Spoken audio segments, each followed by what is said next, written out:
అందరికీ నమస్కారం. Welcome back to my channel. Pithapuram మళ్ళీ వార్తల్లో నిలుస్తూనే ఉంటుంది. ఎందుకంటే అక్కడ ఉన్నది అస్సలు సిసలు అయిన నాయకుడు, జనసేన అధ్యక్షుడు శ్రీ పవన్ కళ్యాణ్ గారు. నేను ఇప్పటికీ కూడా నమ్ముతా, పవన్ కళ్యాణ్ గారిని పిఠాపురం ప్రజలు ఎన్నుకొని చాలా గొప్ప పని చేశారు. దాన్ని తప్పకుండా కంటిన్యూ చేస్తారు. ఆ కంటిన్యూ చేసే విధంగా పవన్ కళ్యాణ్ గారు విధి విధానాలు, పనులు కూడా ఉన్నాయి. మెయిన్ మ్యాటర్లోకి వెళ్ళే ముందు కొన్ని ఎగ్జాంపుల్స్ చెప్పుకుంటే, అక్కడ ఉప్పాడ వాల్ గురించి ఒక ప్లానింగ్ నడుస్తాం, మత్స్యకారులకు సంబంధించి ఒక కార్యాచరణ నడుస్తాం, రోడ్లు వేస్తున్నారు, డ్రైనేజీలు కడుతున్నారు, పశువుల సంత కావాలంటే దాన్ని నిర్మించి ఇచ్చారు. దాన్ని ఒక ఆధ్యాత్మిక నగరంగా మార్చాలి, టూరిజంగా మార్చాలన్న పాయింట్ ఆఫ్ వ్యూలో దానికి సంబంధించిన పనులు జరుగుతున్నాయి. ఇలాగా పిఠాపురం అభివృద్ధి అనే బాటలో చాలా బిజీగా ఉంది. దానిలో భాగంగా ఇంకొక అభివృద్ధి పని పవన్ కళ్యాణ్ గారు సాధించుకుని వచ్చారు. అదేంటంటే, అమృత్ పథకం కింద కేంద్ర ప్రభుత్వం రైల్వే శాఖ మంత్రి రాష్ట్రాల్లో అవసరమైన రైల్వే స్టేషన్స్ని ఆధునీకరించడం, లేకపోతే కొత్తవి ఇవ్వడము, ఇలాంటివి చేస్తూ ఉంటారు. అయితే అందులో భాగంగా ఇంతకుముందు మన ఆంధ్రప్రదేశ్కి అవకాశం వచ్చిన పిఠాపురం లేదు.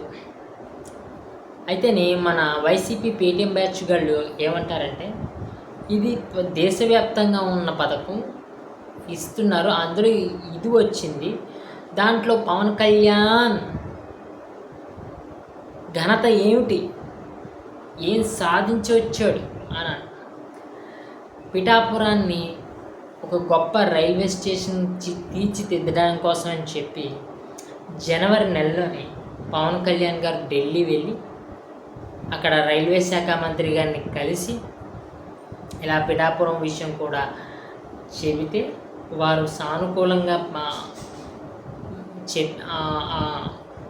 ఏంటంటే స్పందించి దానికి గాను 37 కోట్లు రిలీజ్ చేయడం జరిగింది.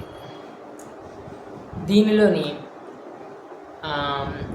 మెయిన్ గేట్ అభివృద్ధి అనండి, లేకపోతే ప్లాట్ఫామ్ అభివృద్ధి అనండి, దివ్యాంగులకి వసతులు కల్పించడం అనండి, లేకపోతే మనం వెయిటింగ్ హాల్ని తయారు చేసుకోవడం అని చెప్పుకోండి, లేకపోతే పార్కింగ్ ఏరియాని సరిగ్గా సెట్ చేసుకోవడం కానీ, మెయిన్ బిల్డింగ్లో రిపేర్స్ని చేసుకోవడం కానీ, ఒక సుందరీకరణ లేకపోతే ఒక ఆధునీకరణకి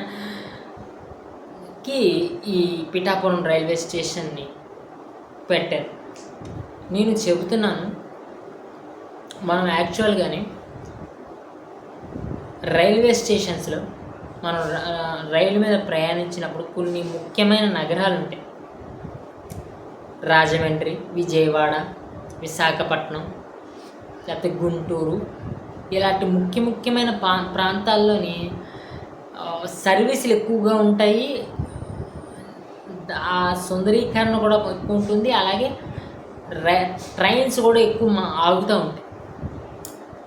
అక్కడ పుషింగ్ ఎక్కువ ఉంటుంది పబ్లిక్ది కూడా. అలాగా ఫ్యూచర్లో డెఫినెట్గా పిఠాపురం రైల్వే స్టేషన్ని పబ్లిక్ పుషింగ్ చేసుకుంటూ ఒక మెయిన్ రైల్వే స్టేషన్గా మార్చి తీరుతారు మన ఉభయ గోదావరి జిల్లాలకి అని నేను తప్పకుండా నమ్ముతున్నాను. నాకు తెలిసి ఇది కాకినాడ తర్వాత, సమర్లకోట తర్వాత పిఠాపురం రైల్వే స్టేషన్ అని కూడా చెప్పుకుని తీరుతారు. ఆ రకంగా పవన్ కళ్యాణ్ గారి డెవలప్మెంట్ జరుగుతూనే ఉంటుంది. ఇదంతా చూసిన ఒక నేనే గొప్పవాడిని, నేనే గెలిచాను, ఎవరి సపోర్టు లేకుండా I am the king of the Pithapuram అని ఫీల్ అయిపోయి పవన్ కళ్యాణ్ గారు చేపడుతున్న కార్యక్రమాల్లో మధ్యలో దూరేసి ఆయన గారు ఇవ్వడము చేయడము అక్కడ జనసేనను తగ్గించడం లాంటి కార్యక్రమాలు ఆయన గారు మెండుగా చేస్తున్నారు. కానీ ఆయన గారు అర్థం చేసుకోవాల్సింది ఏమిటంటే ఆయన గారికి పిఠాపురంలోని కాలం చెల్లింది. ఏదో ఒక రకంగా మళ్ళీ రాష్ట్రాల్లోని జిల్లాల విభజన కాన్స్టిట్యూషన్స్ విభజన జరిగినప్పుడు ఈయన బలాబలాలు బట్టి ఈయన ఏదో ఒక కాన్స్టిట్యూషన్లో తోస్తారు, లేకపోతే నేను పక్కెళ్ళిన ఆయన అంటారు, ఈయన పక్కెళ్ళి ఇంకో పార్టీలో దూరతాడు. కానీ నగ్గుతాడా, నగ్గగలడా చూద్దాం.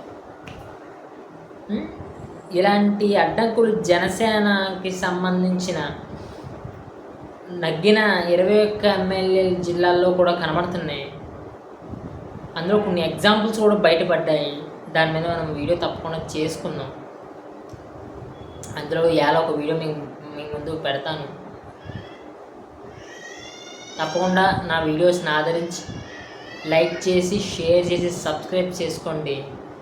మరింత మందికి నా వీడియోస్ని షేర్ చేయండి. సెలవు.